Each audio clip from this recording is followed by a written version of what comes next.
Эфирда Татарстанның Көньяк Көнчыгыш хәбәрләре, студияда Резида Шамсуллина. Исәнмесез, бүгенге программада. Яраланган иптәшләрен коткарганда һәлак була. Просим возложить цветы. Әлмәттә махсус хәрби операция геройы Динар Кадыров исемен мәңгеләштерделәр.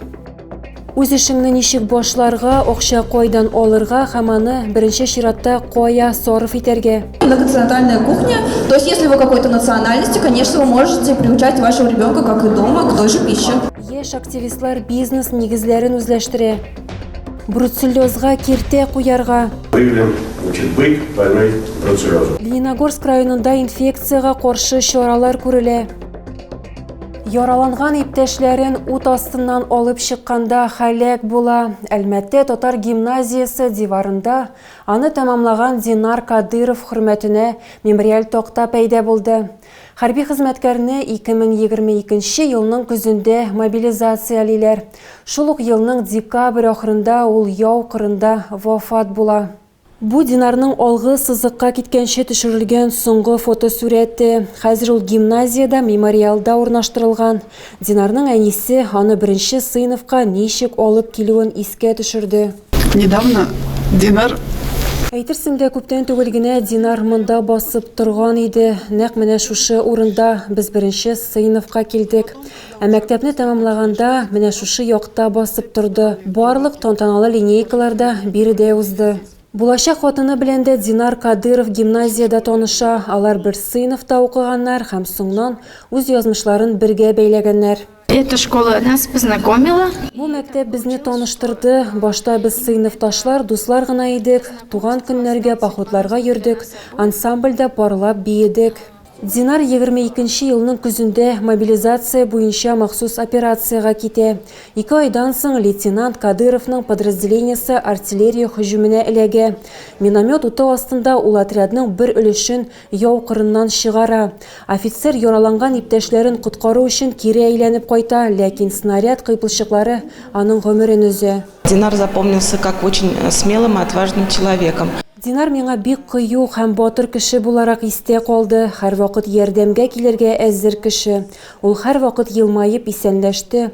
Хатын-кызларга карата ихтирамлы мөнәсәбәттә булды.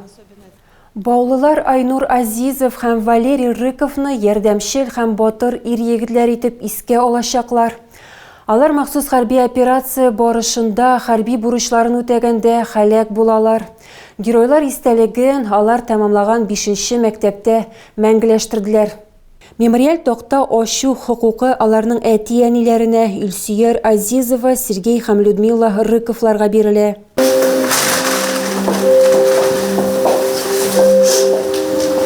Чарада шулай ук яшь армиячеләр, геройларның укытучылары, район җитәкчелеге вәкиле катнаштылар. Алар ата-аналарына ышанычлы уллары, ватанны саклаучылар тәрбияләгәннәре өчен рәхмәт белдерделәр. Айнур Азизов һәм Валерий Рыков батырлык үрнәге булып торалар. Хезмәт ветераны Нажия Сафиуллина үзенең 90 яшьлек юбилеен билгеләп үтте. Ул 1934 елның 25 февралендә Яңа Шишмә районы Ерыклы авылында туа. Сугыш елларында әти-әнисе эшләгәндә кеше абыйлары һәм апалары турында кайгырта. Әлмәттә Нажия апа үз мәхәббәтен очрата һәм 1957 елда кияүгә чыга. 20 елдан артык ул Ярчаулы төзелеш оешмасында изоляция булып эшли, аннан пенсияга чыга. Ире белән бәхетле никахта алар 4 бала үстерәләр. Бүген аның 5 оныгы һәм 1 оныкчыгы бар. Юбилярны котларга район башлыгы Тимур Нагуманов та килде. Сәмсез, Назирна Лютна. Тәбриклибез сезне. Олы юбилейгіз белән. Монда ярыймы? Сезгә сегодня очень большой юбилей, у вас 90 лет, Назирна Лютна. Мы очень гордимся. Үз эшеңне ничек башларга, үсеш өчен акча кайдан алырга һәм аны беренче чиратта кая сарыф итәргә. Яшүсмерләрне бизнес алып баруның нечкәлекләре белән таныштырганнар. Әлмәт районының 10 мәктәбеннән 60-ка якын укучы кванториумда җыелды. Биредә беренче предприятие ачуның никадәр авыр булуы турында гына түгел, ә беренче акчаны кая сарыф итәргә кирәклеге турында да сөйләделәр. Узган елның ноябрь ахырында яңа эшмәкәрләр арасында эшкуарлык сәләтен күрсәтү мөмкинлеге булды. Беренчеләр хәрәкәтенең 60 активисты әзер майданга чыгып, 2 көн эчендә 300дән артык сатып алучыны кабул итте. Үз эшләрен башлар алдыннан күп кенә эшмәкәрләр башлангыч капиталны кайдан табарга дигән проблема белән очраша. Белгечләр 2 төп ысулны карый: банктан алынган кредит яки чит инвесторларны җәлеп итү. Хәзерге вакытта кече һәм урта бизнеска дәүләт ярдәменең иң кулайлы формасы булып мәшгульлек үзәгеннән субсидиялар тора. Әлбәттә, үзләрен бизнеста сынап карарга теләүчеләр беренче тапкыр 100 мең сумнан артык акча ала. Лениногорск районында бруцеллез кертүне кисәтү чаралары турында фикер алыштылар. Февраль башында Койбыш районында сыерларда авыру очраклары теркәлгәннән соң карантин игълан ителгән. Бу Татарстанда 3нче очрак, беренче икесе Әтнә районында. Моңа кадәр республикада бруцеллез авыруының инде 30 еллап күзәтелгәне юк иде. 10 февральдә Койбыш районының Иске Шәшкап авылында бруцеллез чыганагы табылган. Белгечләр инфекцияның шәхси ишек алдында ничек үтеп керүен ачыклый. Барлык терлекләр дә юк ителә. Был завоз скота, привозили, продавали скот. Төрле урыннардан сатуга терлекләр китерелгән. Шәхси секторда 5 хуҗалыкта 5 авыру сыер табылган. Шулай ук 100 башлы крестьян-фермер хуҗалыгы да бар. Анда бруцеллез инфекциясын юктырган үгез ачыкланган. Бруцеллез куркынычы аркасында терлекчелек предприятиеләре ябык эш режимына күчә. Ветеринарлар профилактика чараларын күчәйтте. Бруцеллез кеше өчен дә куркыныч, аны дәвалап булмый. Күпчелек очракта инвалидлыкка китерә. Ул гадәти грипп кебек башлана. Вирус 85 һәм аннан да югарырак җылылык белән эшкәртелгәндә үлә. Белгечләр йорт хайваннарын вакцинацияләүне дә үткәрергә киңәш итә. Хуҗалыктагы терлекләр зарарланган очракта фермерлар ветеринария хезмәтләренә вакытында хәбәр итәргә тиеш. Хәрби хезмәткәрләр район башлыгы Тимур Нугумановка яраланып демобилизацияләнгән гражданнарга ярдәм итүнең яңа чараларын булдыруны сорап мөрәҗәгать итәләр. Сорауны ватанны саклаучылар көне алдыннан узган очрашуда күтәрделәр. Анда махсус хәрби операция зонасыннан ялга кайткан әлмәтлеләр катнашты. Алар шулай ук гуманитар ярдәм өчен рәхмәт белдерделәр. Ярдәм барып җитә һәм ул мөһим дип өстәделәр. Район башлыгы үз чиратында хәрбиләргә барлык әлмәтләр исеменнән дә батырлыклары өчен рәхмәт белдерде. Әлмәттә волонтерлар өчен 1,5 тоннадан артык парафин сатып алганнар. Ул хәрбиләргә яктылык һәм җылылык чыганагы булып торучы блиндаж шәмнәре ясау өчен кирәк.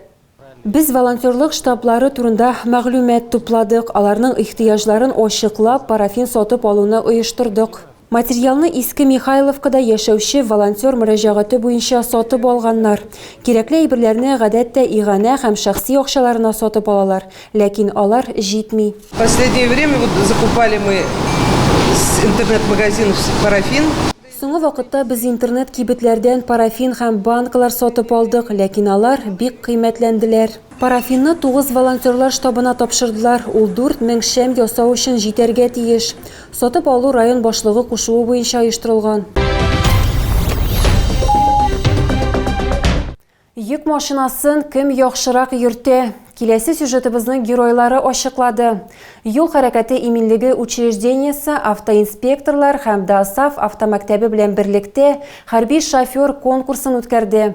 Анда республика шәһәрләреннән 5 команда катнашты. Башка сынаулар да булган. Конкурсантлар винтовкадан атып, автоматны сүтеп җыйганнар. Соревнования открытыми. Всех участников прошу на второй этаж. Катнашучылар кабат машина йөртү таныклыгына имтиханнар тапшыралар кебек.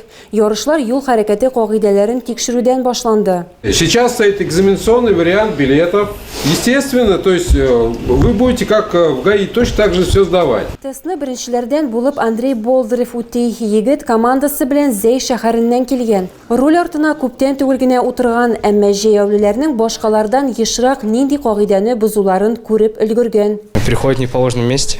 Яшь шофер үзе юл хәрәкәте кагыйдәләрен үтәвенә ышандырды. Чтобы не было аварий, жизнь свою сохраняешь. Электрон билетларга җавап биргәннән соң автомәктәп өчен гадәти булмаган ярышлар башлана.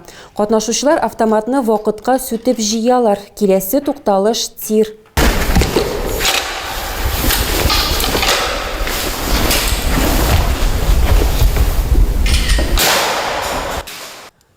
Соңнан командалар полигонга күчәләр. Аларга йөк машинасы йөртү күнекмәләрен күрсәтергә кирәк. Катнашучылар чиратлап руль артына утыралар. Берәүләре биремне үтәгәндә, икенчеләре җанатарлар ролендә. Илдар Килмәмәтов резерв уенчылары арасында. Егетнең канында зур машиналарга мәхәббәт. Аның әтисе зур йөк машинасы йөртүчесе. Илдарга да алар белән идарә итәргә туры килгән. Йөк машинасы руле артында, җиңел машина руле артында булган кебек үк игътибарлы булырга кирәк дип саный. Садясь за руль, несем ответственность не только за свою жизнь, но и за жизнь пешеходов и других участников дорожного движения. И когда ты управляешь таким автомобилем, как КАМАЗ, конечно, рисков намного больше. Даже не то, что для тебя, а для других участников движения можешь создать. И нужно все правила дорожного движения знать. Илдар Килмәмәтов Әлмәт командасы катнашучысы. Шәһәрдән барлыгы 2 команда булган. Шулай ук конкурска Сарман, Чистай һәм Зәй егетләре килде. Ә хәрби шофер ярышларын юл хәрәкәте иминлеге учреждениесе, автоинспекторлар һәм ДАСАФ автомәктәбе белән берлектә үткәрделәр. Аны ватанны саклаучылар көненә багышладылар.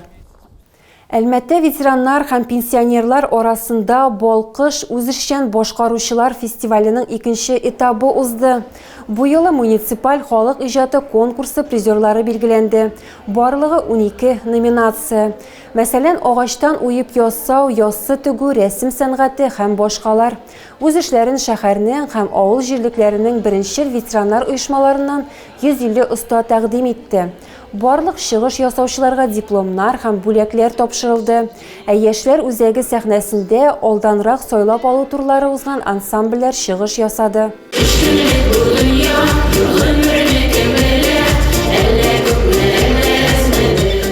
Һәр номинациядә җиңүчеләр районны зона этабында тәкъдим итәчәк.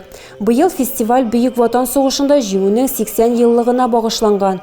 12 ел эчендә конкурс инде традиционга әверелде һәм республика рәисе ярдәме белән уза. Тагы да күбрәк яңалыклар һәм тапшырулар белән безнең сайтта таныша аласыз. Без социаль челтәрләрдә дә бар, хәбәрләр юллагыз. Бүгенгә менә шулар. Мин сезнең белән сау булашам, исән-имин булыгыз.